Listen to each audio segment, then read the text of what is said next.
The fluorescent lights above the hospital corridor buzzed with that particular frequency that made my teeth ache. I'd been on my feet for 14 hours straight, my sneakers squeaking against the linoleum as I pushed the medication cart from room to room. The antiseptic smell had long since burned itself into my nostrils, mixing with the stale coffee I'd gulped down during my abbreviated lunch break. My scrubs clung to my back, damp with exhaustion, and my hair had escaped its bun hours ago, wisps sticking to my forehead. I was invisible here, just another nurse in seafoam green, another set of hands distributing pills and changing IV bags. The doctors barely glanced at me. The patients' families looked through me. And that was fine. Preferred, even. Being invisible meant being safe, and safety was all I had left to cling to. My phone vibrated in my pocket as I finished with Mrs. Chen in room 304. I pulled it out with trembling fingers, always trembling now, had been for months, and saw Lily's name lighting up the screen.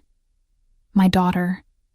My entire world compressed into 3 years of sunshine and sticky hands and laughter that could crack open the darkest days. The photo she'd sent made my chest constrict. She was wearing the yellow dress I'd bought at the thrift store, the one with the sunflowers, grinning at the camera with that gap-toothed smile that destroyed me every single time. My mother had taken the picture, probably in the small backyard of her house where Lily spent her days while I worked double shifts to keep us afloat. I meant to send it to Sarah, my only friend from nursing school. Sarah, who always asked for pictures, who'd promised to take Lily to the zoo next weekend if I could get the day off. My fingers moved on autopilot, selecting the contact, hitting send, before my exhausted brain could register the mistake. The message went through with that soft whoosh sound. I glanced at the screen. My blood turned to ice water. The contact name stared back at me, and it wasn't Sarah's. It was a number I didn't recognize, one that must have been added recently.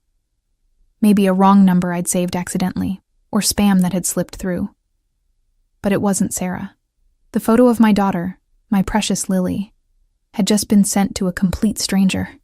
Shit, I whispered, my hand flying to my mouth. My hand.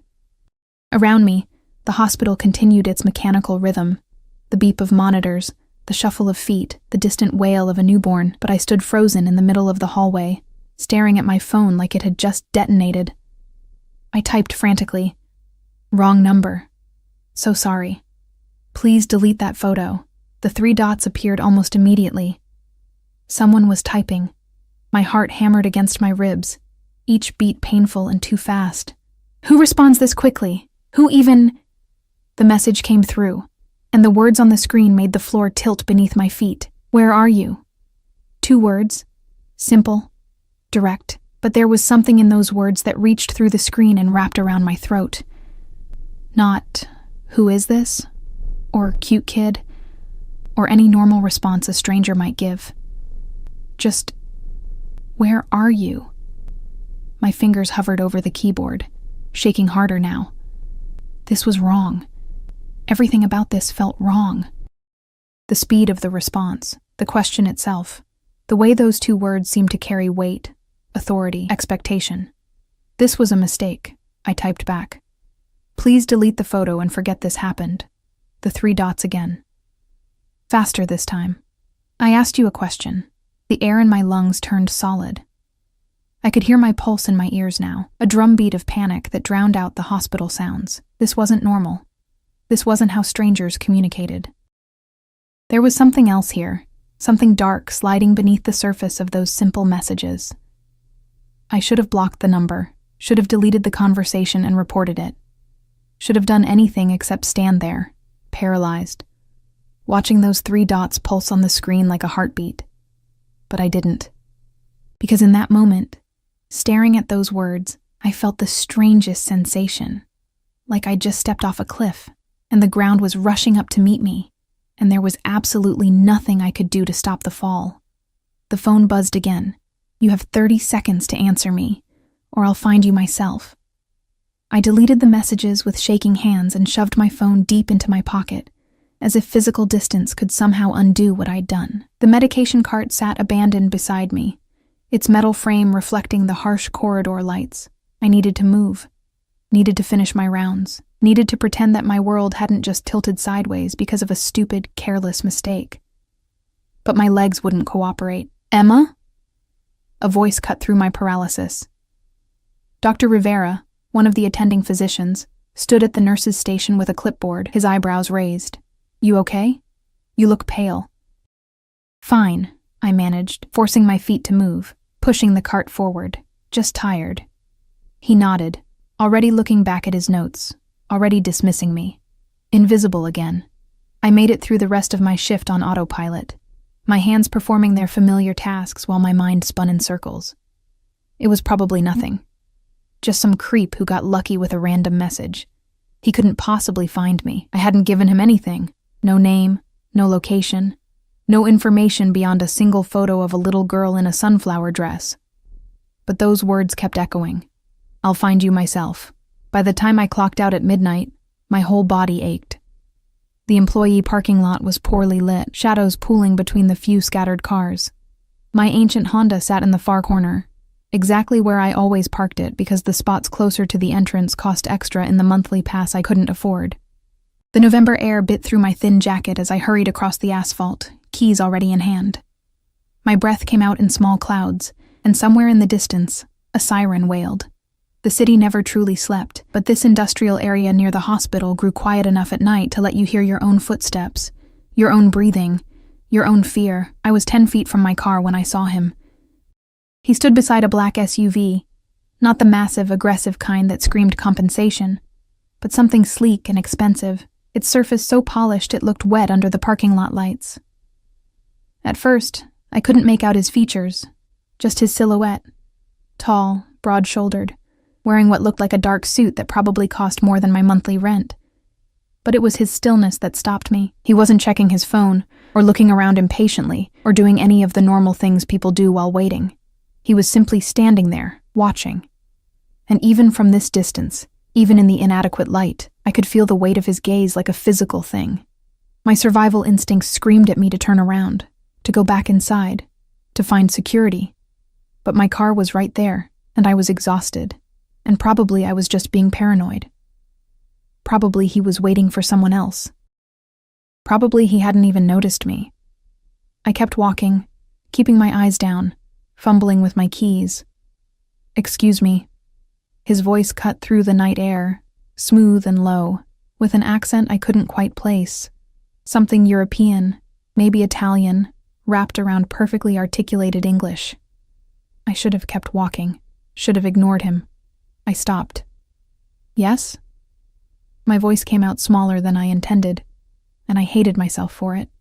He moved then, stepping away from the SUV, and the parking lot light finally caught his face. My breath tangled in my throat. He was young, maybe 30 at most, with dark hair styled with casual precision, sharp cheekbones, and eyes so dark they looked black in the shadows. But it wasn't his beauty that made my pulse stutter. It was the way he carried himself, the way the air around him seemed to thicken with unspoken authority, the way everything about him whispered danger wrapped in expensive tailoring. "I think you sent me something tonight." He pulled out a phone, not a cheap Android like mine, but something sleek and sophisticated, and turned the screen toward me. Lily's face smiled up at me from his display. The world contracted to a single point of horrible understanding. "How did you—" I couldn't finish the sentence, couldn't breathe properly. "How did I find you?"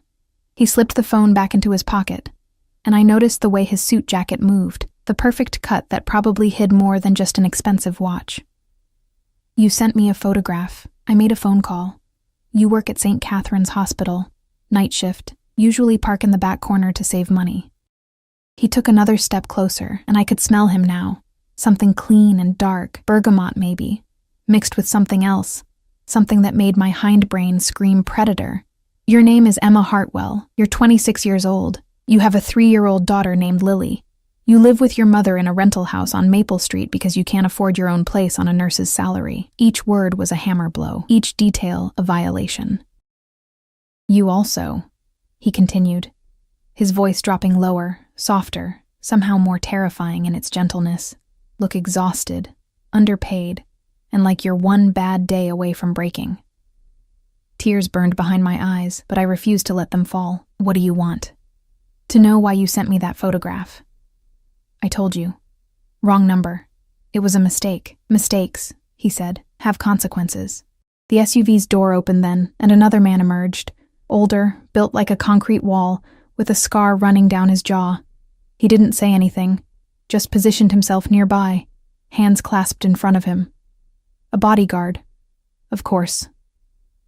"I don't have money," I whispered. "I don't have anything. Please, just delete the photo and—" "I don't want your money, Emma." The way he said my name made my skin prickle, like he was tasting it, learning its shape. "But I am curious about something. The father of your daughter, where is he?" The question hit me like a fist to the stomach. "That's none of your business. Humor me." "Why would I—" "Because," he interrupted, his dark eyes holding mine with an intensity that made it impossible to look away. "I've been looking for someone. A man who stole from me.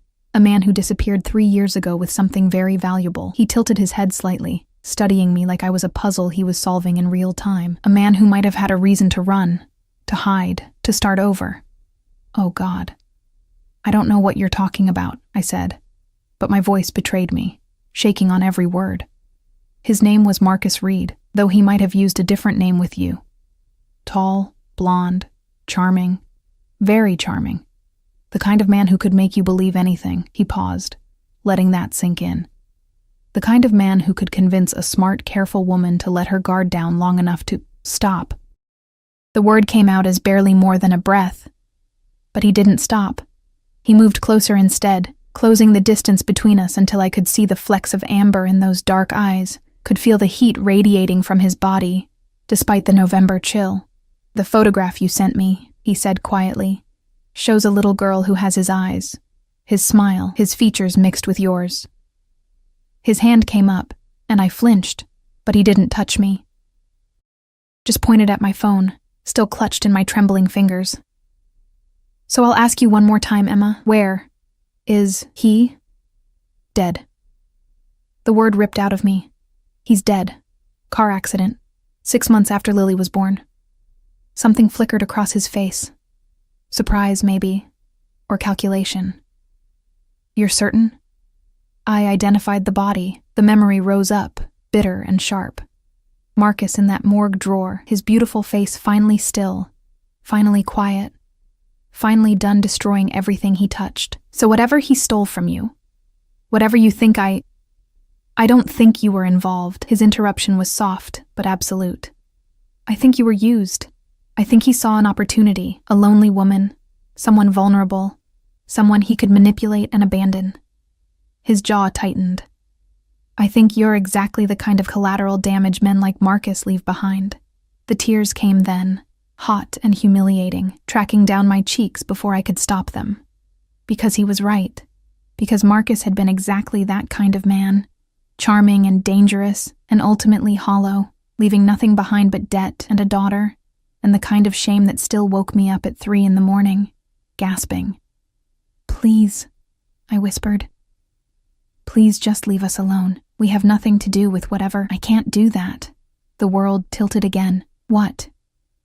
"You sent me that photograph, Emma. Whether by accident or fate or simple carelessness, you connected yourself to me, and I don't leave loose ends." He studied me for a long moment, his expression unreadable.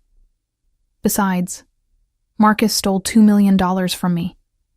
Your daughter, his daughter, is now the closest thing I have to leverage, to closure, to justice."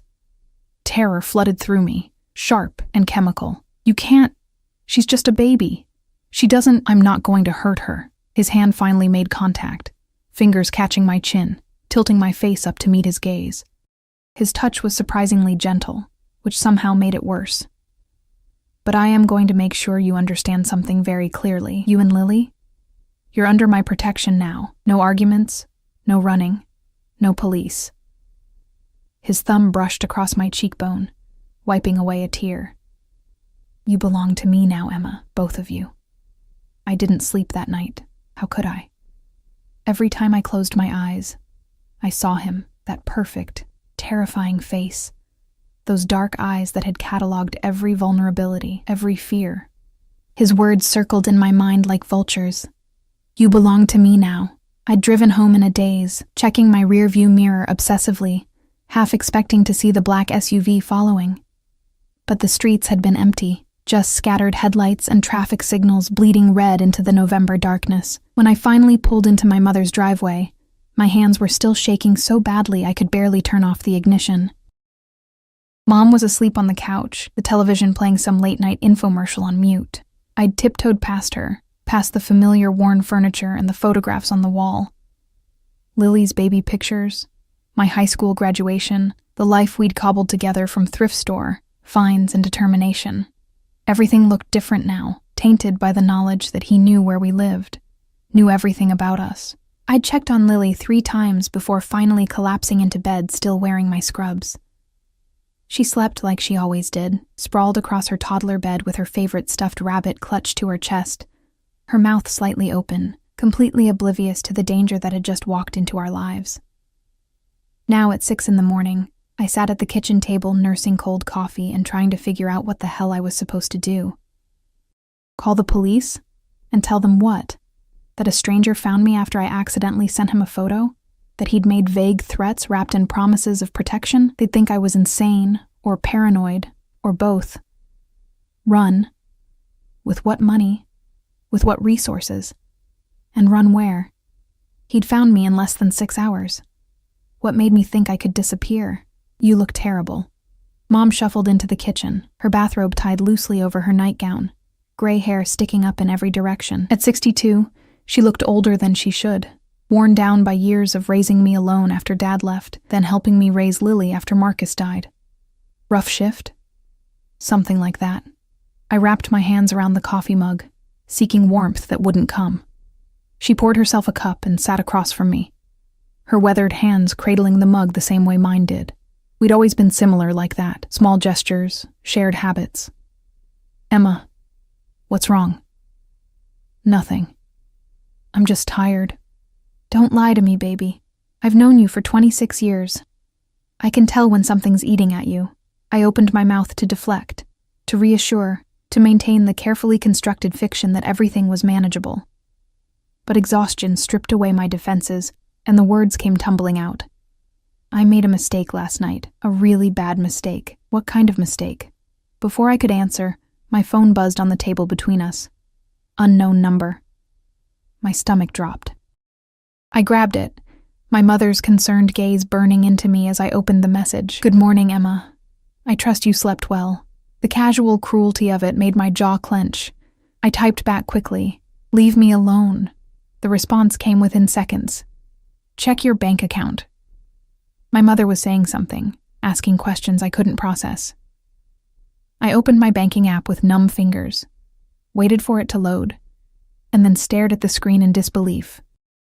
The account that usually hovered dangerously close to overdraft now showed a balance of $50,000. What the hell? I whispered.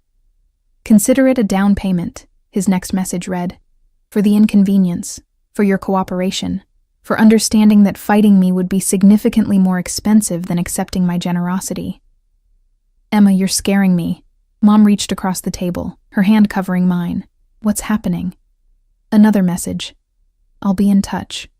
Don't do anything foolish. I set the phone down carefully, as if it might explode. I need to tell you something, and I need you to stay calm. The explanation took 20 minutes, interrupted constantly by my mother's questions, her disbelief, her rising panic.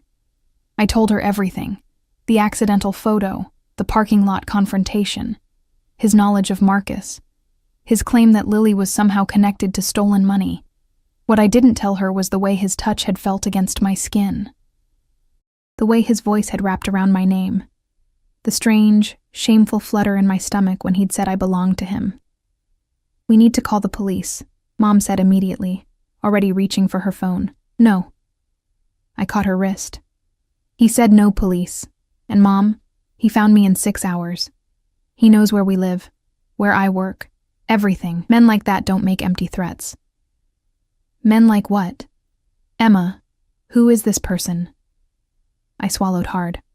I think he's connected to organized crime. The way he carried himself, the bodyguard, the money. He's not just some random criminal. He's someone powerful, someone dangerous. She pulled her hand back, her face going pale. Oh my God. Oh my God. This is because of Marcus, isn't it? That bastard is still ruining our lives, even from the grave. I know. What does he want from you? I don't know exactly. He said we're under his protection now, that we belong to him. The words tasted wrong in my mouth. Too intimate, too possessive. I think he sees us as some kind of asset, or liability, or... Lily's voice cut through the tension, high and bright from down the hallway. Mommy, I'm awake. We both froze, looking at each other across the table. In that moment, the full weight of the situation crystallized. This wasn't just about me anymore. Whatever happened next, whatever this man wanted, Lily was caught in the middle of it. We protect her, Mom said fiercely. Whatever it takes. I know. Even if that means... She gestured at my phone. Even if that means cooperating with him? I don't think we have a choice. 3 days passed in agonizing limbo. I went to work, came home, took care of Lily, and waited for the other shoe to drop. The money sat in my bank account like a ticking bomb. I didn't touch it, didn't transfer it, didn't spend a single dollar of it. He didn't contact me again. Somehow, that was worse than the messages. The silence felt like a held breath, like the pause before thunder. I caught myself checking my phone compulsively, jumping at every notification, searching the hospital parking lot for black SUVs. On the 4th day, Dr. Rivera pulled me aside during my shift. Emma, can I talk to you for a minute? My heart rate spiked. Of course. He led me into an empty conference room, his expression concerned. Are you okay? You've seemed distracted lately, distant. I'm fine. Just some personal stuff. Listen, I don't want to overstep, but I got a strange phone call yesterday. Someone asking about your schedule, your performance, whether you were reliable. He frowned. I didn't give them any information, patient privacy and employee protection and all that, but it was odd. Very odd. The man was polite, professional, but there was something... Something what? Something that made me feel like I shouldn't ask too many questions. He met my eyes. Emma, if you're in some kind of trouble, there are resources, people who can help. I forced a smile that probably looked more like a grimace. Thank you, Dr. Rivera. Really. But I'm okay. He didn't look convinced, but he nodded. All right, but if you need anything, I'll let you know. After he left, I locked myself in the staff bathroom and pressed my forehead against the cool tile wall. He was checking up on me, monitoring me, making sure I was where I was supposed to be, doing what I was supposed to do. The $50,000 wasn't generosity. It was a leash disguised as a gift. My phone buzzed. Tomorrow night. 8 p.m. I'm sending a car for you. My fingers trembled as I typed, I have work. Not anymore. I've arranged for you to have the evening off. The car will pick you up at your house. Why? Because we need to talk. And because I want to see you again. That last line did something strange to my insides. Something that felt dangerously close to anticipation mixed with dread. I hated myself for it. What if I refuse? The 3 dots pulsed for a long moment before his response appeared.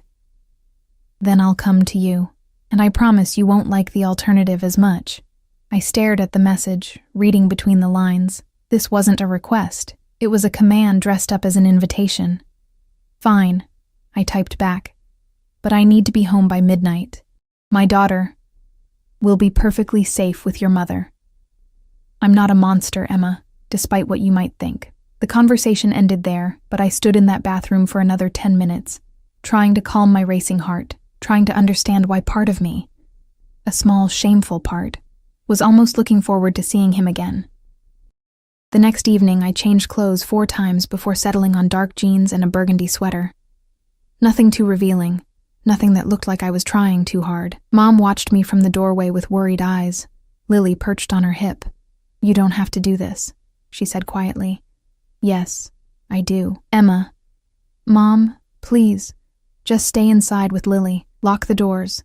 Don't answer for anyone except me. I kissed Lily's forehead, breathing in her little girl scent of strawberry shampoo and innocence. Be good for Grandma, okay, baby? Where you going, Mommy? Her small hand patted my cheek. Just a meeting. I'll be back soon. Promise? The word stuck in my throat, because I couldn't promise, couldn't guarantee anything anymore. I promise I'll try my best. At exactly 8 o'clock, headlights swept across our front windows. I peered through the curtain and saw not the black SUV from the hospital, but a different vehicle. A sleek black sedan with tinted windows, equally expensive, equally intimidating. That's my ride. I grabbed my purse with shaking hands. Mom caught my arm. If you're not back by 1 a.m., I'm calling the police. I don't care what he said. Okay. I mean it, Emma. I know. I love you. The November air bit through my sweater as I walked down the driveway. The sedan's back door opened before I reached it, and a man in a dark suit stepped out. Not the scarred bodyguard from the parking lot, but someone new, equally large, equally professional. Miss Hartwell? He said with a slight accent. Russian, maybe. Please. I climbed into the back seat, my heart hammering. The interior smelled like leather and that same bergamot scent I remembered from the parking lot. The door closed with a heavy, final sound. And there he was. He sat on the opposite side of the back seat, dressed in a charcoal suit that probably cost more than my car, his dark eyes fixed on me with an intensity that made breathing difficult. In the confined space, his presence felt overwhelming, too big, too commanding, too everything. Hello, Emma. His voice was exactly as I remembered, smooth and dangerous. Where are we going? I tried to keep my voice steady, somewhere we can talk privately. He leaned forward slightly, and I caught the full force of that bergamot scent, mixed with something darker, more masculine. You look terrified. I am terrified. Good. A small smile curved his lips. Fear keeps you honest, keeps you careful. The car pulled away from the curb, moving smoothly through the darkening streets. But you should know that I meant what I said. I'm not going to hurt you. You threatened my daughter. I said she was leverage. I never said I'd harm her. He adjusted his cufflinks, platinum, I noticed, with some kind of engraved design. There's a difference. Not from where I'm sitting. No, I suppose not. He studied me for a long moment, his gaze traveling over my face, my hair, my nervous hands clasped in my lap. Tell me about Marcus. Why? Because I want to understand what kind of man could be stupid enough to steal from me and careless enough to leave someone like you behind. Someone like me. Brave. Resilient. Beautiful in a way that has nothing to do with makeup or expensive clothes. He said it matter-of-factly, like he was commenting on the weather, the kind of woman who deserves better than what he gave you. Heat flooded my cheeks. You don't know anything about me. I know you work double shifts to support your daughter and your mother. I know you've been paying off Marcus's debts for 3 years, debts he accumulated through gambling and poor investments. I know you haven't dated anyone since he died because you're too exhausted and too afraid of making the same mistake twice. He leaned back, his expression unreadable. I know everything about you, Emma. Every struggle, every sacrifice, every moment of strength. That's not knowing me. That's just collecting information, maybe. His phone buzzed, and he glanced at it briefly before silencing it. But I'm willing to learn the difference, if you'll let me. The implications of that statement made my stomach flip. I don't understand what you want from me, honestly. He turned to look out the window at the city lights sliding past. Neither do I. Not entirely. But when I saw that photograph, when I traced it back to you and realized who you were connected to, something shifted. He looked back at me, and there was something raw in his expression. Something almost vulnerable. Marcus Reed destroyed a significant portion of my business. He betrayed my trust, and then he died before I could exact justice. His jaw tightened. But you're still here. You and his daughter. And I find myself wanting something I can't quite name. What? The word came out as barely a whisper. Restitution. Closure. Possession. He said the last word like it tasted dangerous on his tongue. The chance to take something that was his and make it mine instead. My breath caught. I'm not a thing to be taken. No. He agreed. You're not, which makes this significantly more complicated than I anticipated. The car turned down an unfamiliar street, heading toward the upscale part of the city where I'd never belonged. Buildings grew taller, lights brighter, the streets cleaner. This was his world. Money and power and the kind of danger that wore expensive suits and drove luxury vehicles. I still don't know your name, I said suddenly. He smiled then, a real smile that transformed his face from intimidating to devastating. No, you don't. How rude of me. He extended his hand across the seat, and I noticed the ring on his pinky finger, thick gold with an emblem I couldn't make out in the dim light. Dante Castellano, though most people call me Mr. Castellano, or Sir, or nothing at all if they're smart. I took his hand, feeling the strength in his grip, the warmth of his skin. Emma Hartwell. Though you already knew that, Emma. He said my name like he was learning a new language, testing its shape. It suits you. Simple, classic, beautiful. He didn't let go of my hand. The car pulled up to a building that looked like it had been carved from glass and steel, all clean lines and understated wealth. A doorman in a pristine uniform opened the sedan door before I could reach for the handle myself, nodding deferentially at Dante as we emerged into the cold night air. This way. Dante's hand found the small of my back, guiding me through the marble lobby. His touch burned through the fabric of my sweater, proprietary and possessive in a way that should have repulsed me, but instead sent heat pooling low in my stomach. The elevator was all mirrors and ambient lighting, playing soft classical music that felt surreal after the silence of the car ride. I caught my reflection. Pale face, wide eyes, hair falling around my shoulders because I'd left it down instead of pulling it back like I usually did. I looked young, fragile, completely out of place next to Dante's dark elegance, penthouse. He said to no one, and the elevator began its smooth ascent without him pressing a button. Biometric recognition, probably. The kind of security that cost more than I made in a year. You live here? My voice sounded too loud in the enclosed space. One of several properties. This one is convenient for business. His reflection watched mine in the mirrored walls, and private enough for conversations I'd prefer to keep confidential. The elevator opened directly into an apartment that stole my breath. Floor-to-ceiling windows overlooked the city, the lights spreading out like a galaxy of possibilities I'd never touch. The furniture was modern and minimal, sharp edges and neutral colors, but expensive in that way that whispered rather than shouted. Abstract art hung on the walls, pieces I recognized vaguely from hospital waiting room magazines, the kind that sold for hundreds of thousands at auction. Wine? Dante moved to a bar that looked like it belonged in a 5-star restaurant, pulling out a bottle I couldn't read the label of. I don't drink. He paused, glancing back at me. Smart. Especially given the circumstances. He returned the bottle and poured himself 2 fingers of amber liquid instead. Whiskey, probably. Something aged and obscenely priced. Water, then. Please. He handed me a glass of sparkling water and crystal, so fine I was afraid to grip it too hard. Our fingers brushed during the exchange, and I saw his eyes darken slightly at the contact. Sit, he said, gesturing to the leather sofa that faced the windows. We have much to discuss.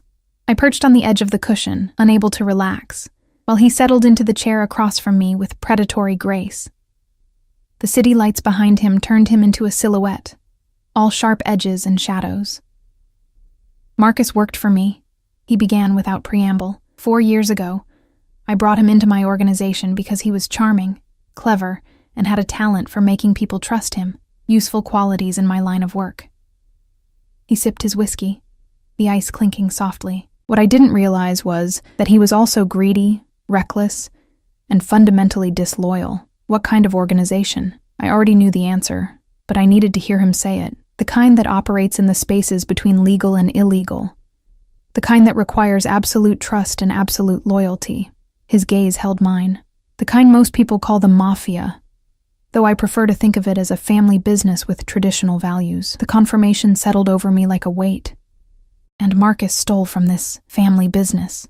$2 million to be precise. Money that belonged to people far more dangerous than me. People I'd vouched for him to. Dante's jaw tightened, the first crack in his composed exterior. He disappeared before I could recover the funds, before I could explain to my associates why their investment had vanished, before I could salvage my reputation. So you've been looking for him for 3 years.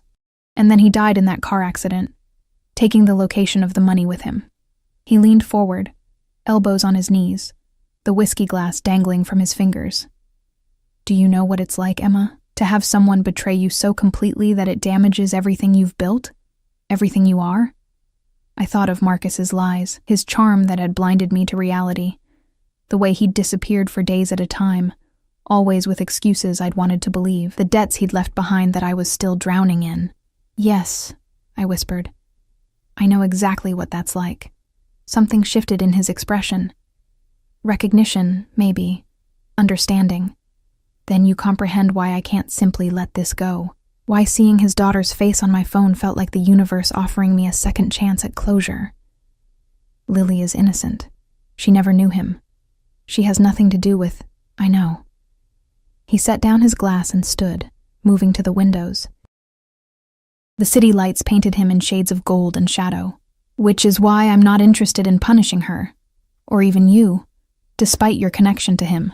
He turned back, and the intensity in his eyes made my pulse stutter. But I am interested in ensuring that Marcus's debts, financial and otherwise, are properly settled.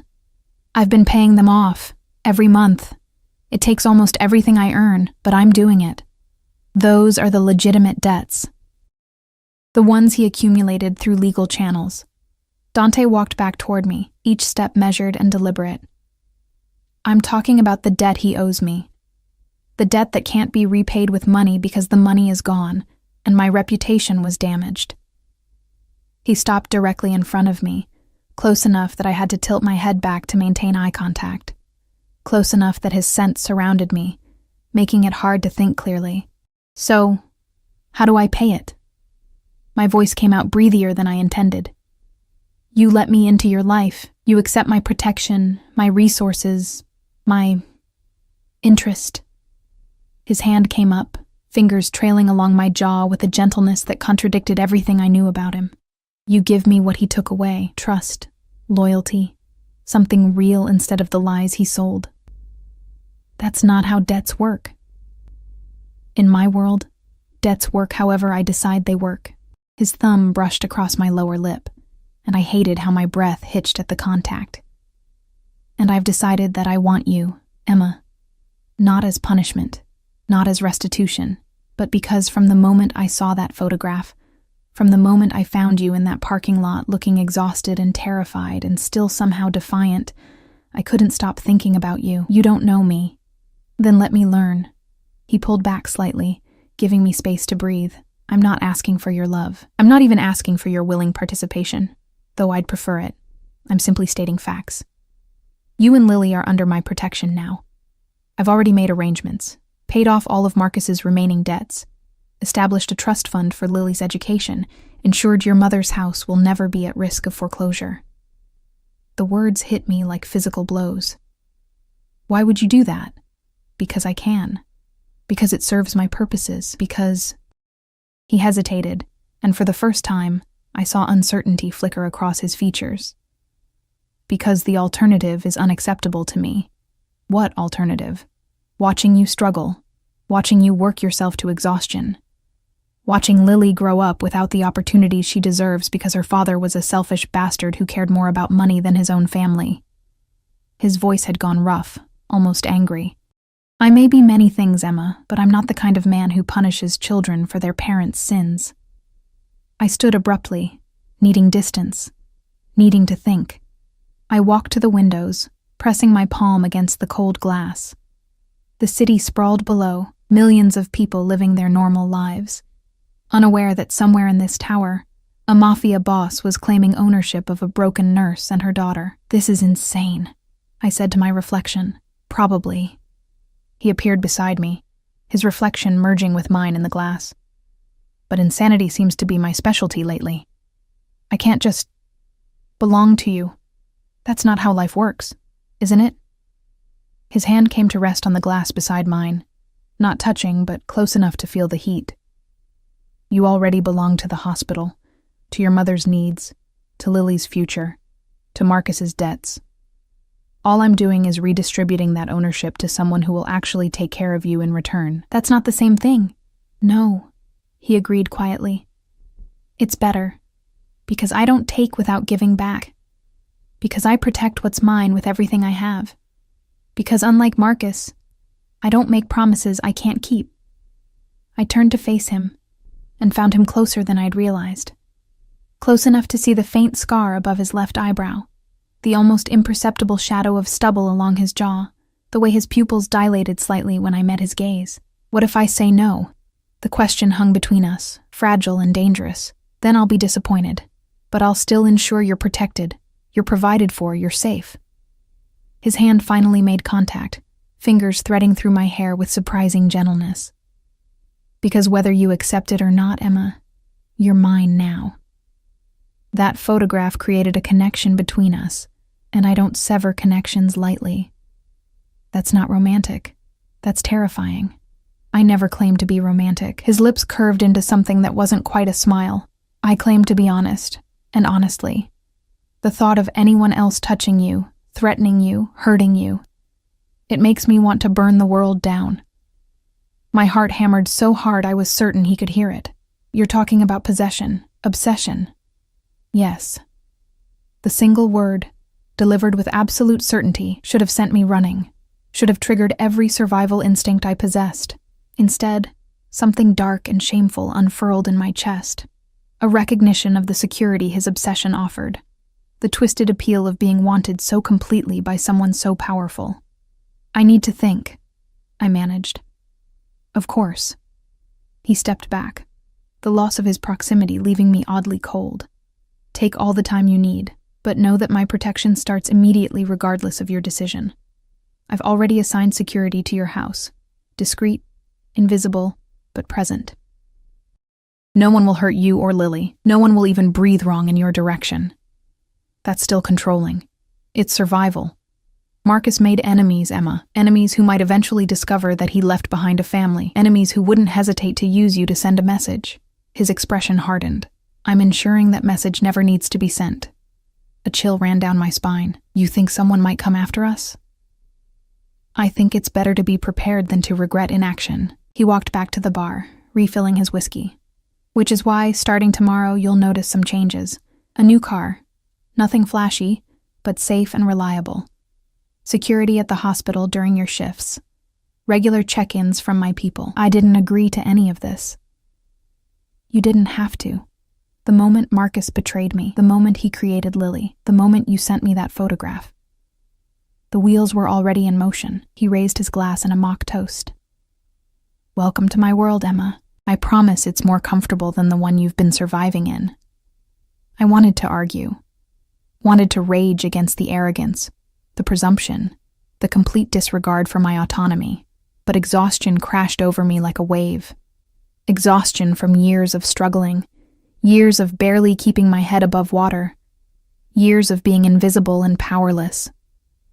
Can I go home now? My voice sounded small, defeated. Of course.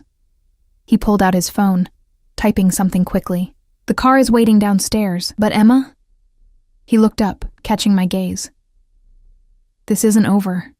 This is barely beginning. The ride home was silent. I sat in the back of the sedan, staring out at the passing streets, trying to process everything that had happened. The driver, the same Russian man from earlier, said nothing, just drove with professional efficiency. When we pulled up to my house, every light was blazing. Mom had obviously been pacing, worrying, probably calling my phone every 5 minutes. It was barely 10:30, well before my promised 1 a.m. deadline. But it felt like I'd been gone for days. Thank you, I said quietly to the driver. He nodded once. Mr. Castellano says to tell you that someone will be watching tonight. You're safe. The words should have been comforting. Instead, they felt like a cage door closing. Mom yanked the door open before I reached it, pulling me inside and immediately checking me over like I might be injured. Oh, thank God. I was so worried. Are you okay? Did he hurt you? What happened? I'm fine. I let her fuss, too tired to protest. Where's Lily? Asleep. She went down an hour ago. Mom's hands gripped my shoulders, her eyes searching mine. Emma, what did he want? I sank onto the couch, the events of the evening finally catching up with me. He wants us. Under his protection. He's already paid off all of Marcus's debts, arranged security, Set up a trust fund for Lily. What? Mom sat beside me, her face pale. Why would he do that? Because Marcus stole from him, because he sees us as connected to that debt. Because... I swallowed hard. Because he wants me. Wants you how? I don't know exactly. But it's not just about money or revenge. It's something else. Something darker. I pulled my knees up to my chest, wrapping my arms around He says we belong to him now. Mom was quiet for a long moment. Then, how do you feel about that? The question surprised me. I'd expected outrage, fear, demands that we call the police immediately. Instead, she was asking about my feelings. Terrified, I admitted, but also relieved. God, that sounds insane, doesn't it? But Mom, we've been drowning for so long. Every month is a struggle. Every bill is a crisis. And he just fixed it. All of it. With a phone call. At what cost? I don't know yet. Maybe my freedom. Maybe my safety. Maybe just my dignity. I laughed bitterly. But what dignity did I have left anyway? Working double shifts for poverty wages, raising my daughter in your house because I can't afford my own, paying off debts for a dead man who never loved me. Emma? He says he'll protect us, that no one will hurt Lily, that I can stop worrying about money and security and all the things that keep me up at night. Tears pricked my eyes. Is it so wrong that part of me wants to believe him? Mom pulled me against her shoulder the way she used to when I was small. No, baby, it's not wrong. It's human, but you need to be careful. Men like that, men with that kind of power, they don't give without expecting something in return. I know. And whatever he wants from you, it'll probably cost more than you think you can afford to give. I know that too. We sat there in silence, the television playing its late-night noise, the house settling around us. Somewhere outside, invisible and watchful, Dante's security kept guard. The cage was already built. The only question now was whether I'd walk into it willingly, or wait for him to carry me in. My phone buzzed. I pulled it out with trembling fingers. Sleep well, Emma. Tomorrow, we begin properly. I stared at the message, reading the promise and threat woven into those simple words. Tomorrow. The word felt weighted with inevitability. I typed back before I could stop myself. What happens tomorrow? His response came quickly. You start learning what it means to be mine. Morning came too quickly, gray light filtering through my bedroom curtains like an unwelcome visitor. I'd managed maybe 3 hours of sleep, my mind churning through scenarios, consequences, escape routes that all led nowhere. Every time I'd closed my eyes, I saw Dante's face. Those dark eyes that seemed to catalog every vulnerability, that hand threading through my hair with possessive gentleness. My phone showed 2 missed calls from the hospital and a text from Dr. Rivera. Taking you off the schedule for this week per administration request. Hope everything is okay. Administration request. Right. More like Dante pulling strings I couldn't see, rearranging my life to suit whatever plans he had. Anger flickered in my chest, hot and futile. Another message. This one from an unknown number. Car arrives at 9 a.m. Dress comfortably. We have appointments. I glanced at the clock. 7:30.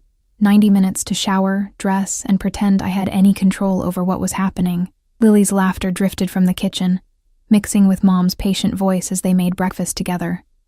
The normalcy of it felt surreal against the backdrop of everything that had changed. I wanted to grab them both, pack whatever we could carry and run. But Dante's words echoed. I'll find you myself, and I believed him. The shower water scalded my skin, but I welcomed the pain. Something real. Something I could control. When I finally emerged, wrapped in a towel with my hair dripping down my back, I found clothes laid out on my bed that definitely weren't mine. Dark jeans that looked expensive, a cream cashmere sweater softer than anything I'd ever owned, leather boots that probably cost more than my monthly grocery budget. A note card sat on top, heavy cardstock with elegant handwriting. You deserve to wear things that weren't bought at discount stores. My hands shook as I picked up the sweater. Part of me wanted to throw it all in the trash, to put on my worn Target jeans and stained hoodie as an act of defiance. But another part, the part that had been invisible and exhausted for so long, wanted to know what it felt like to wear something beautiful. I compromised by keeping my own underwear, my own bra. Small rebellions in a war I was already losing. The clothes fit perfectly, which shouldn't have surprised me but did. He'd known my size without asking, probably from the same invasive research that had given him every other detail of my life. The boots hugged my calves, the jeans actually flattered instead of just covering. When I looked in the bathroom mirror, I barely recognized the woman staring back. Polished, put together, like someone who belonged in Dante's world of marble lobbies and penthouse views. Wow. Mom stood in the doorway, Lily on her hip. You look different, I finished. Beautiful, she corrected. But Emma, those clothes. I know. I kissed Lily's cheek, breathing in her familiar scent. I know what it means. Do you? Mom's eyes were worried, because it looks like he's already changing you. He's changing my circumstances, not me. Those are the same thing, baby. Maybe they were. Maybe Dante understood that better than I did, that controlling someone's circumstances was just another form of control, subtler, but no less absolute. At exactly 9 a.m., a knock sounded at the door. Not the aggressive pounding of someone demanding entry, just 3 measured taps that somehow conveyed more authority than shouting ever could. I opened it to find a woman standing on the porch. She was maybe 40, with sharp features and immaculate styling, dark hair pulled back in a severe bun, designer suit, heels that added 3 inches to her already impressive height. Everything about her screamed professional efficiency. Emma Hartwell? Her accent was crisp, Eastern European. I'm Katya. Mr. Castellano sent me to escort you today. I thought there'd be a car. There is. She gestured to the street where a sleek black Mercedes waited, identical to yesterday's sedan but somehow more intimidating in daylight. I'll be accompanying you to your appointments. What appointments? Mr. Castellano will explain. Katya's expression remained neutral, but I caught the steel underneath. This wasn't a woman who answered questions she wasn't authorized to answer. We should go. He doesn't appreciate lateness. I looked back at Mom, who held Lily tighter. I'll call you, I promised. Every hour if I can. You better. Katya waited patiently while I grabbed my purse, my old, worn purse that clashed horribly with the expensive clothes. Another small rebellion. As we walked to the car, I noticed a second vehicle parked across the street, windows tinted, engine running. Security, always watching. How long have you worked for him? I asked, as we settled into the Mercedes leather interior. 7 years. Katya's tone didn't invite further conversation, but I pushed anyway. And what exactly do you do, whatever Mr. Castellano requires? She glanced at me, her expression softening slightly. Today, that means ensuring you're comfortable and safe. Am I a prisoner? No. The answer came without hesitation. Prisoners don't wear cashmere. Fair point. The drive took us deeper into the city's wealthy district, past boutiques and galleries I'd only seen in magazines. We pulled up to a building with a discreet gold plaque, Bellissima Day Spa, by appointment only. Why are we here? Panic fluttered in my chest. I don't need... Mr. Castellano believes you deserve an afternoon of care. Katya's phone buzzed and she glanced at it. He's inside waiting. Of course he was. The spa's interior was all white marble and soft lighting, the air perfumed with lavender and something else, something expensive I couldn't name. Dante stood near the reception desk in dark slacks and a black shirt, no tie, the top button undone. He looked younger this way, more approachable, though no less dangerous. His eyes traveled over me, cataloging the clothes he'd sent. The way they fit. Perfect, he murmured. I knew that color would suit you. What is this? I gestured around us. What are we doing here? You're getting pampered. Massage, facial, hair treatment, whatever you want. He moved closer, and I caught that bergamot scent again. When's the last time someone took care of you, Emma? The question hit harder than it should have.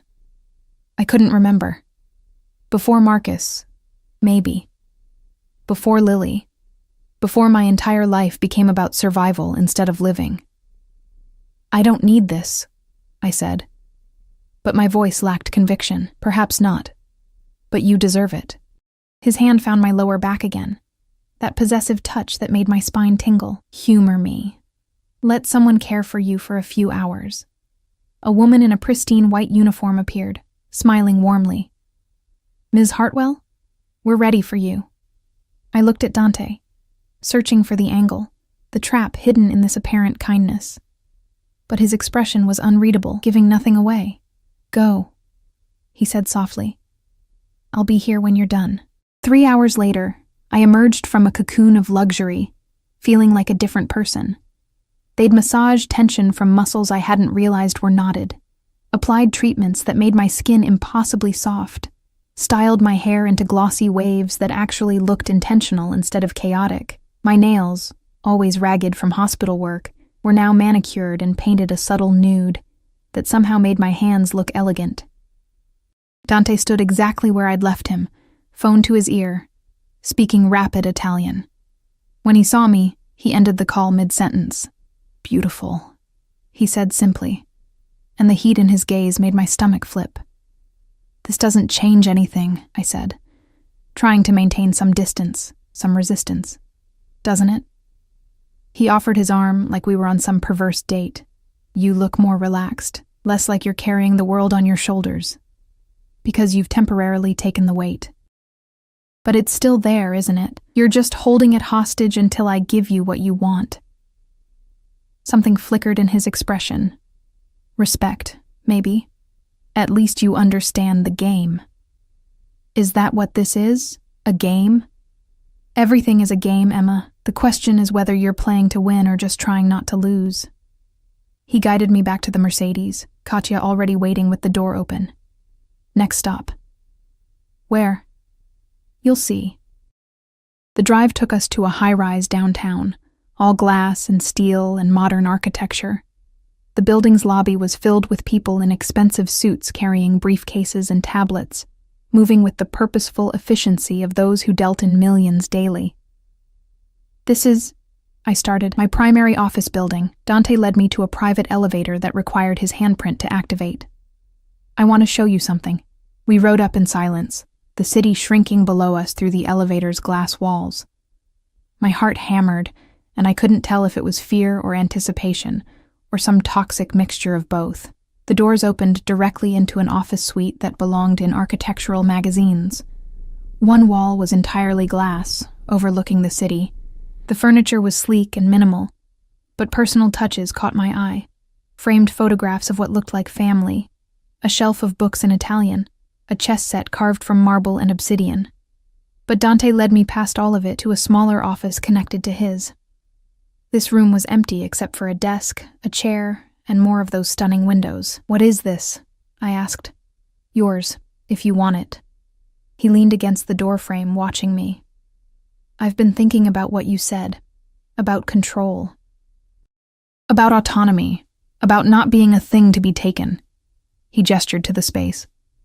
So here's an option. Work for me, legitimately. My organization has various enterprises, real estate, import, export, investments, all perfectly legal on paper. On paper, I repeated. The world isn't black and white, Emma. Very little is completely clean or completely dirty. He moved into the room, his presence filling it. But this would give you actual employment, actual purpose beyond serving me. You'd have your own income, your own responsibilities, your own identity within my world. As what? Your secretary? Your assistant?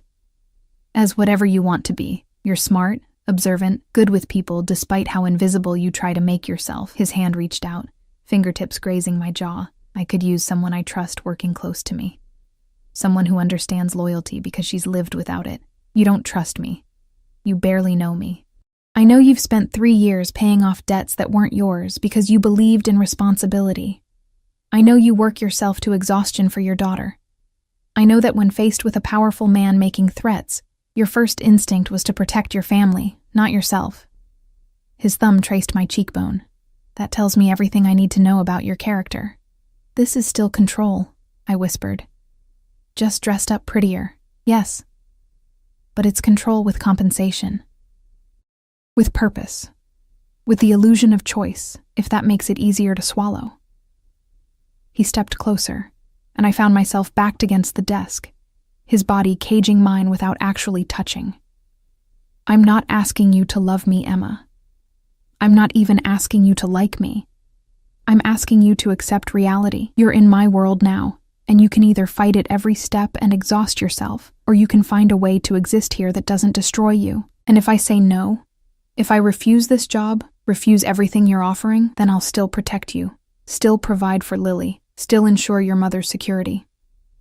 His face was so close now, I could feel his breath against my lips. But you'll spend every day wondering what it could have been like if you'd stopped fighting and started adapting. That's manipulation. That's honesty. His hand cupped the back of my neck, fingers threading into my freshly styled hair. I want you here, Emma. In my office, in my world, eventually in my bed, but I'm patient. I can wait for you to come to terms with the inevitable. You're so certain I will. I'm certain that you're already halfway there, and you hate yourself for it. His lips brushed my temple, barely a kiss, just a whisper of contact. I see it in the way you responded to the clothes, the spa, this office. You want to be angry, but part of you is relieved. Part of you is grateful that someone finally saw you and decided you were worth investing in. Tears burned behind my eyes because he was right. God help me, he was right. Some broken part of me craved exactly what he was offering: security, attention, the twisted validation of being wanted so completely by someone so powerful. I need time, I managed. Of course. He released me, stepping back and leaving me cold. The offer stands indefinitely. Think about it. Discuss it with your mother if you want. But Emma, he turned at the doorway. Time doesn't stop the world from turning. Every day you're connected to me. Every day my protection covers you. You're already part of this.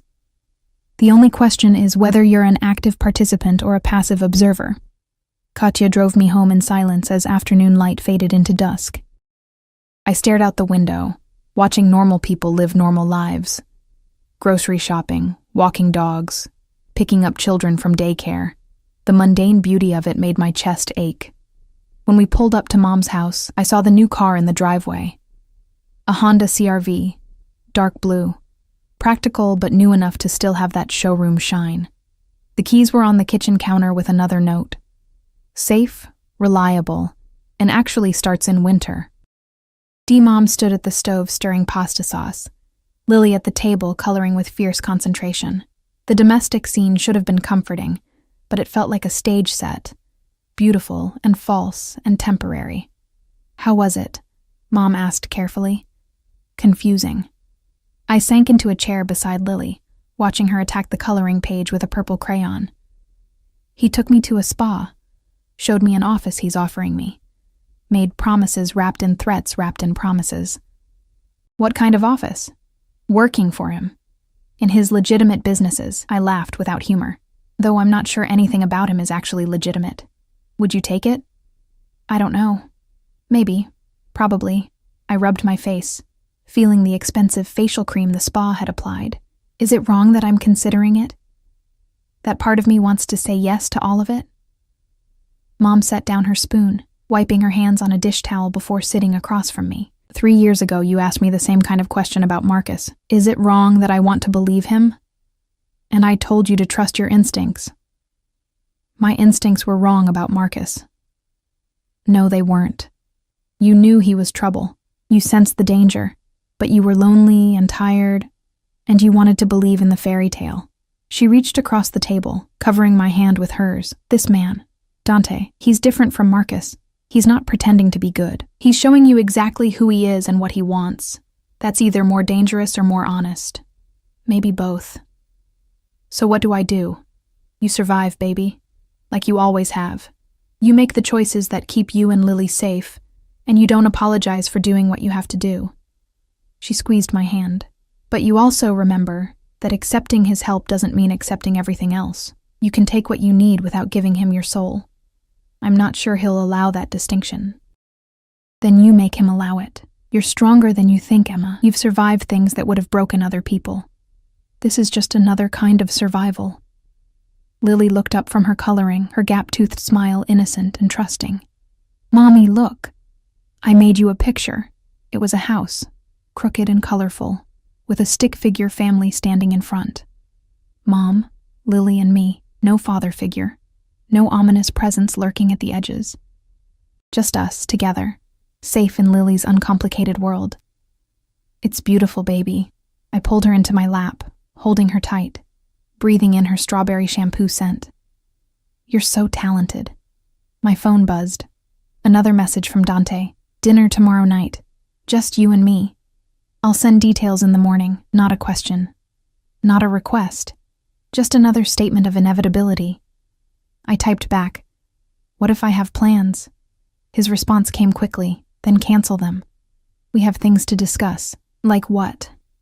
Like the terms of your employment. Like the boundaries you think you can maintain. Like how long you plan to pretend you don't feel the pull between us. My breath caught. The last line was too honest, too direct, cutting through all the professional pretense to the darker truth underneath. That's not... I started typing, then deleted it. Started again. You're imagining things. Am I? Then why are you still wearing the clothes I sent? Why did you relax into that massage like you'd been waiting years for someone to touch you gently? Why are you sitting in your mother's kitchen right now thinking about me instead of dismissing me as the monster you want me to be?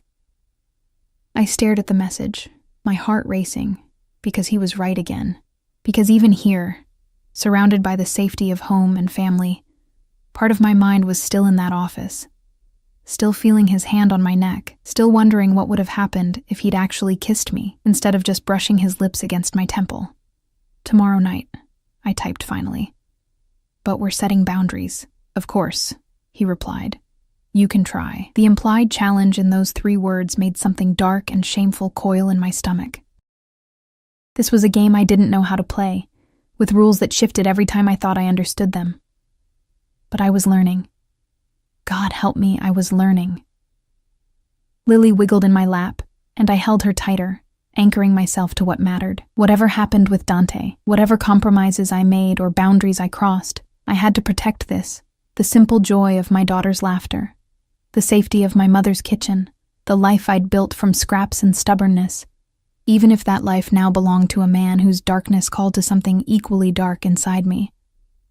The restaurant Dante chose was the kind of place I'd only seen in movies, intimate and exclusive, with tables spaced far enough apart to ensure privacy and lighting dim enough to feel romantic without being oppressive.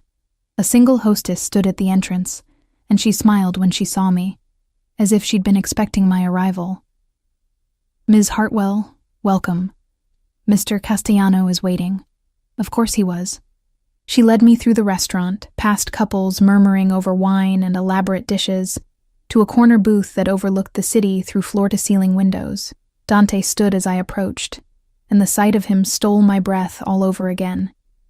He wore a navy suit tonight, perfectly tailored, with a white shirt open at the collar. Simple. Devastating. Emma. He took my hand, bringing it to his lips in a gesture that should have felt outdated, but instead felt intimate. You look stunning. I'd agonized over what to wear, finally settling on a simple black dress I'd found at a consignment shop years ago, one of the few nice things I owned that Marcus hadn't ruined with his memory. But standing here in front of Dante, I felt the gap between our worlds more acutely than ever. Thank you for coming, he said as we sat. Did I have a choice? Always. His eyes held mine across the table. Though I'm gratified you chose to be here. A waiter appeared with wine, red, expensive, poured without asking if I wanted it. Dante must have noticed my expression because he said, Just for me, I ordered sparkling water for you. The consideration surprised me. Small details like that, remembering I didn't drink, ensuring I was comfortable, they complicated the narrative I was trying to maintain about him being simply a monster. We need to talk about boundaries, I said once the waiter had left. Boundaries. He swirled his wine, watching the liquid catch the light. What kind of boundaries did you have in mind? If I take this job, and I'm not saying I will, it needs to be professional, employee and employer, nothing more. Nothing more, he repeated, amusement flickering in his eyes. And what about the fact that I've already claimed you? That I've told you explicitly you belong to me? That's not how reality works, isn't it? He leaned forward, elbows on the table. Emma, let me be very clear about something. I don't make claims lightly. When I say you're mine, I mean it in every sense. Professionally, personally, eventually physically if you'll allow it. But I'm not a barbarian. I won't force myself on you. Just control every other aspect of my life. Only the aspects you're clearly struggling to manage yourself. His tone was matter of fact, not cruel. You were drowning, Emma. Working yourself to death, buried in debt, invisible to everyone around you. I'm offering you a lifeboat. Whether you choose to get in is up to you. But you can't deny the water is rising. The waiter returned with appetizers I hadn't ordered. Delicate portions of food arranged like art. Dante watched me take a tentative bite, and I hated how aware I was of his gaze, how it made my skin warm. Tell me about your family, I said, deflecting. You have photographs in your office. My parents died when I was 16. Car accident. Real one, not the kind I arrange. He said it without emotion, like discussing the weather. I have a younger sister, Isabella. She's studying art in Florence, far away from this world. That's how I prefer it. You keep her separate. I keep her safe. There's a difference. He took a slow sip of wine. The things I do, the life I lead, it's not something I'd wish on anyone I love. But it's the hand I was dealt, and I've learned to play it well. You make it sound inevitable, like you had no choice, didn't I? His eyes darkened. When you're 16 and orphaned and inherit your father's debts to very dangerous people, you either step up or you die. I chose to step up. And once you're in, Emma, there's no getting out. You just dig deeper and learn to survive in the darkness. The vulnerability in his words caught me off guard. This wasn't the calculated mafia boss or the possessive predator. This was something rawer, more human. Is that what you see in me? I asked quietly. Someone else who's learned to survive in darkness? I see someone who understands that survival requires compromises. Someone who's already made impossible choices and lived with the consequences. He reached across the table, his hand covering mine. Someone who might understand that taking what I'm offering isn't weakness. It's strategy. It feels like surrender. Maybe surrender isn't always defeat.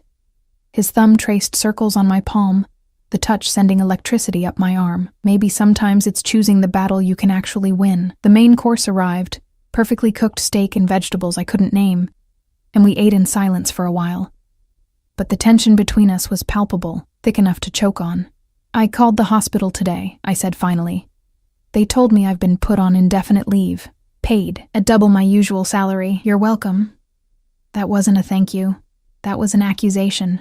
I know. He set down his fork, giving me his full attention. But Emma, you were killing yourself there. 14-hour shifts, terrible pay, no respect. You deserve better. And you get to decide what I deserve? Someone has to. You clearly won't advocate for yourself.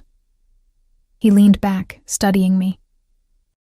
When's the last time you asked for a raise, demanded better hours, stood up for what you needed instead of just accepting whatever scraps they threw you? The accuracy of his words stung.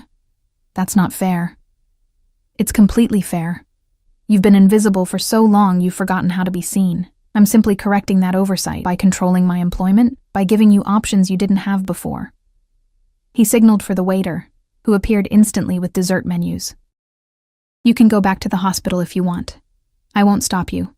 But the job in my office stands. Better pay, better hours, work that actually challenges you instead of grinding you down. The choice is yours.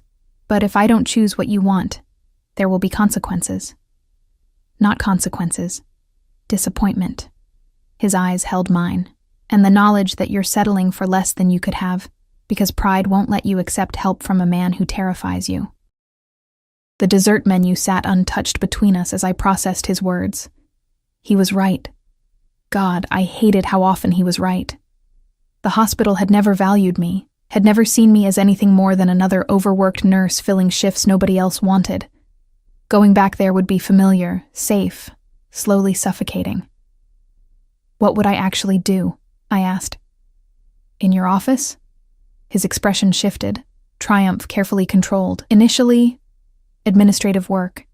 Coordinating schedules, managing communications, ensuring operations run smoothly. But I think you're capable of more. Given time, training, you could move into actual management, oversee projects, make decisions. Legal decisions?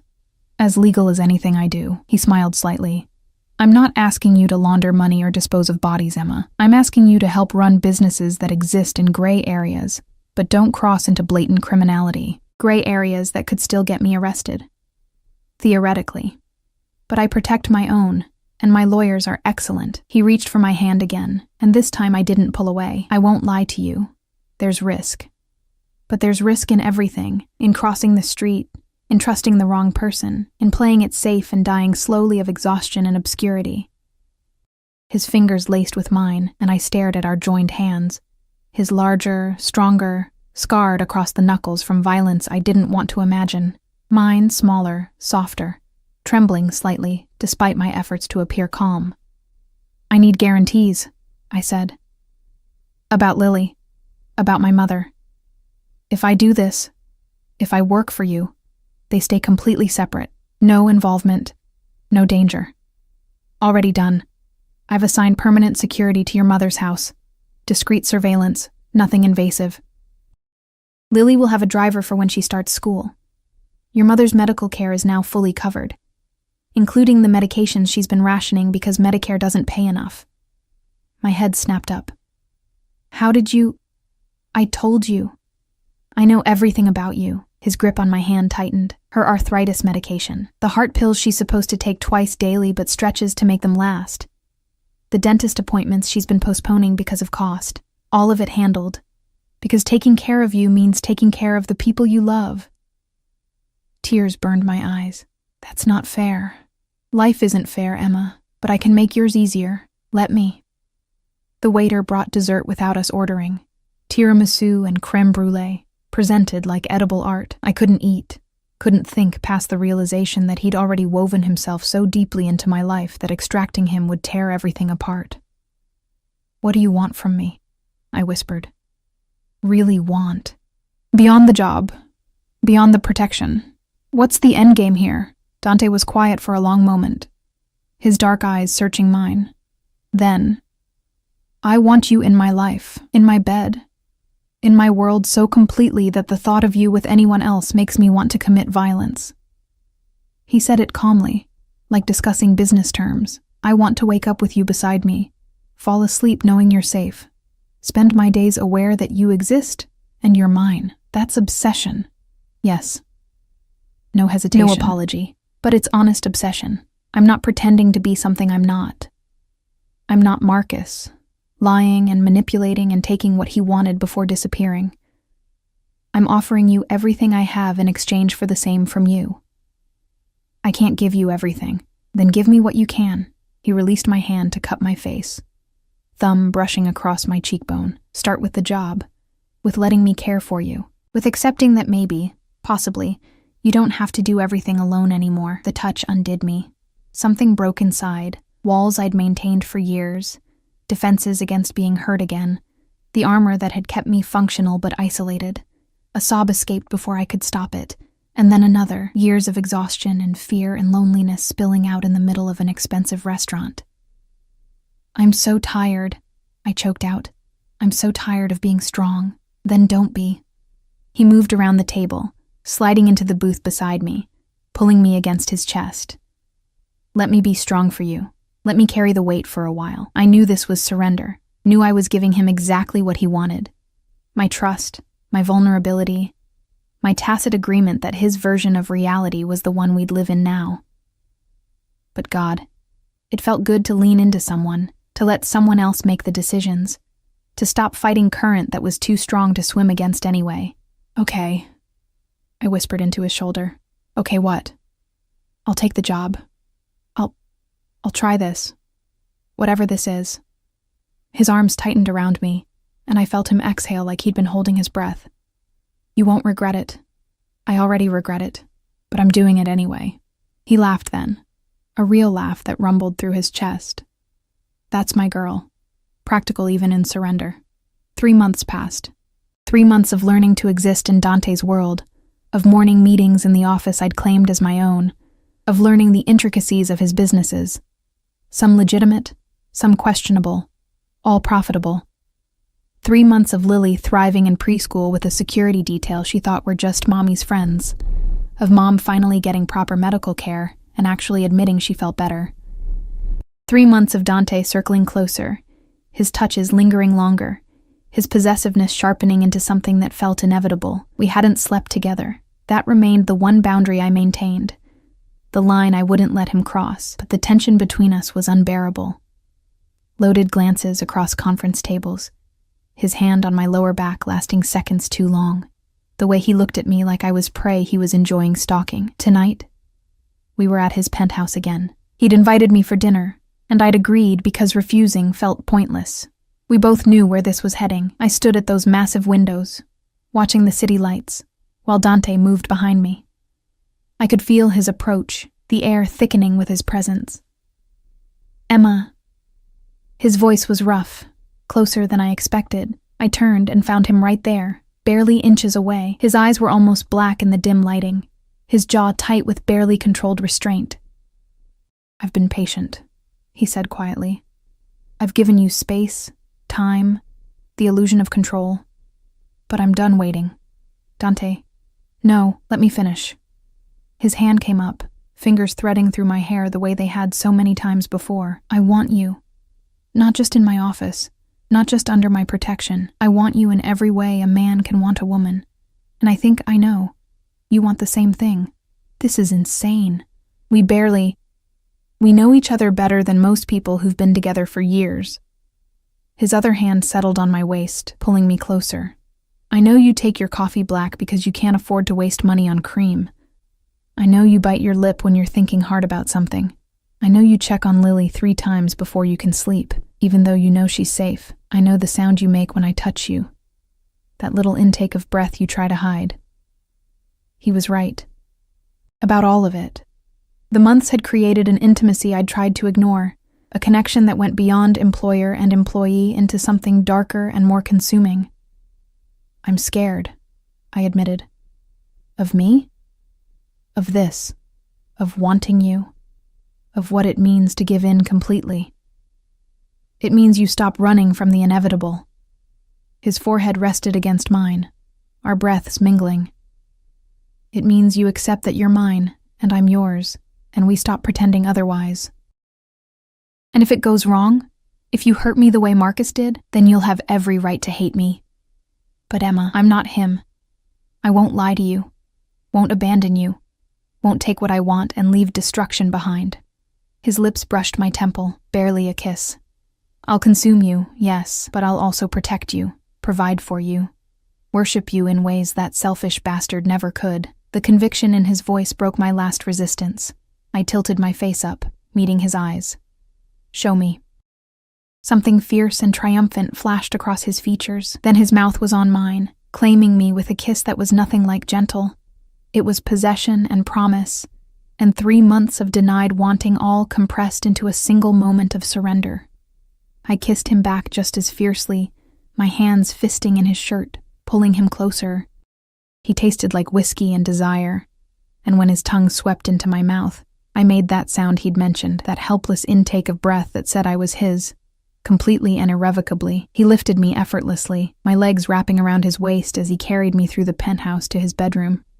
The space was as minimalist and elegant as the rest of the apartment, dominated by a massive bed with black silk sheets.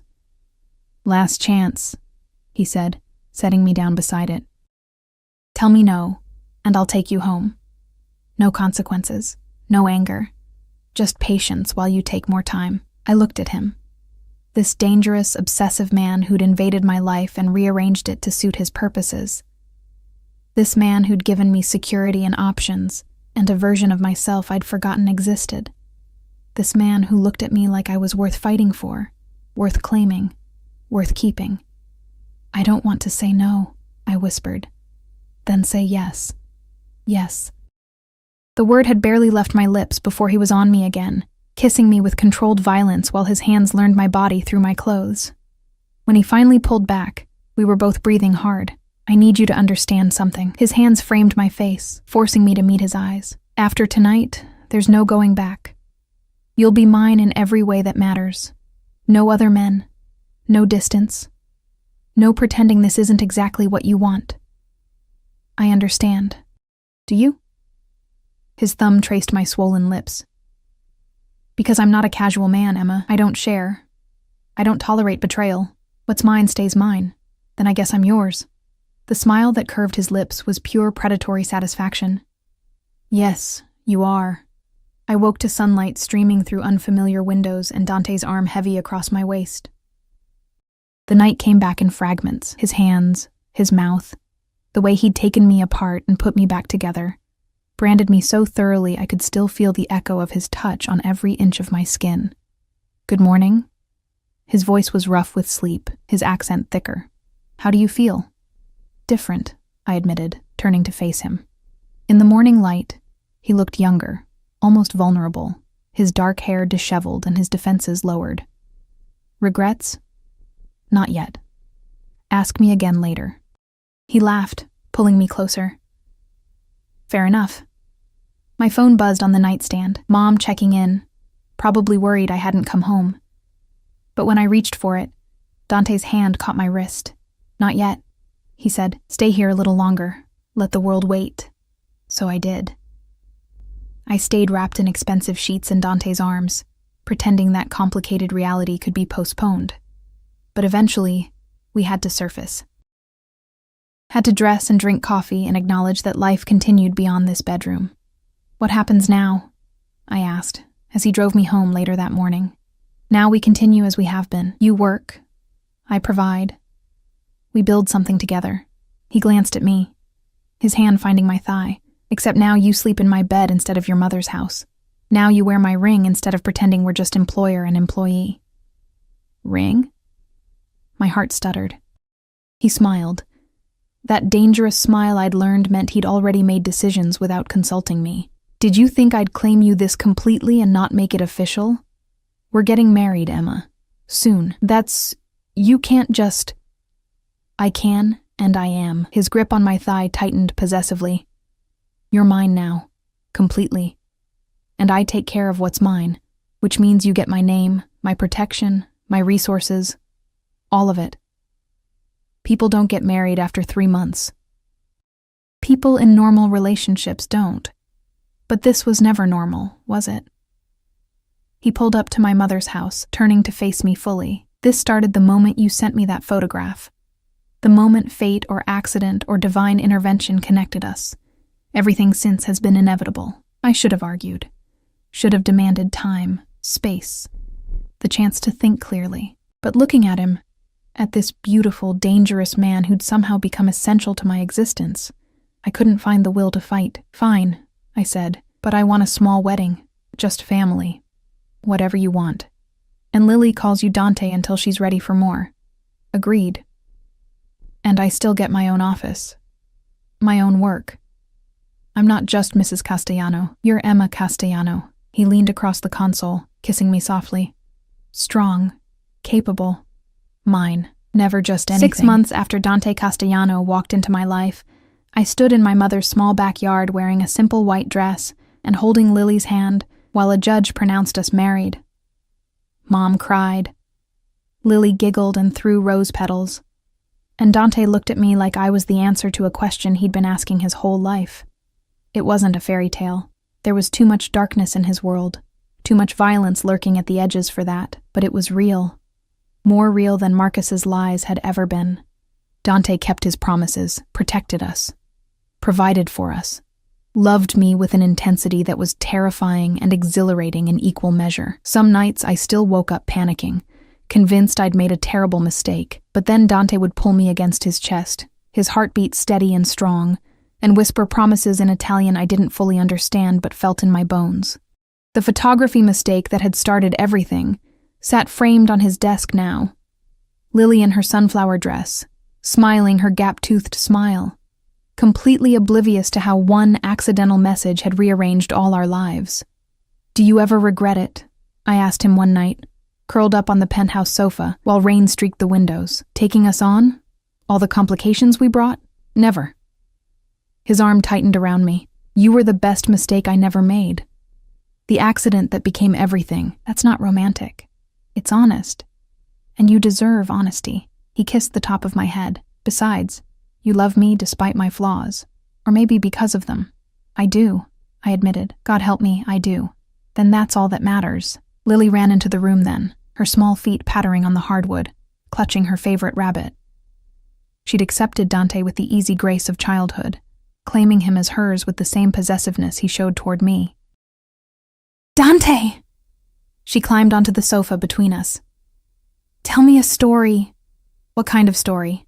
He asked, pulling her into his lap with surprising gentleness. About dragons and princesses, all right. Once upon a time, there was a dragon who lived in a very tall tower. I watched them together, this man who terrified grown criminals telling fairy tales to my daughter with complete seriousness, and felt something settle deep in my chest. This was real, complicated and sometimes frightening, but real. Outside, the city glittered in the rain, full of people living their separate lives. But here, in this penthouse that had become home, we'd built something unexpected. Something that had started with fear and possession and transformed into belonging. I'd surrendered to Dante Castellano, given him my trust, my body, my future, and in return, he'd given me a life I'd stopped believing existed, one where I was seen, valued, protected, where Lily could grow up safe and secure, where my mother could finally rest without worrying about money. Was it perfect? No. Dante's world would always carry shadows, would always require careful navigation and moral compromises, but it was ours. And that was enough. Mommy? Lily looked at me over Dante's shoulder. Are you happy? I met Dante's eyes across our daughter's head, saw the fierce possession and genuine care in his gaze, felt the weight of his ring on my finger.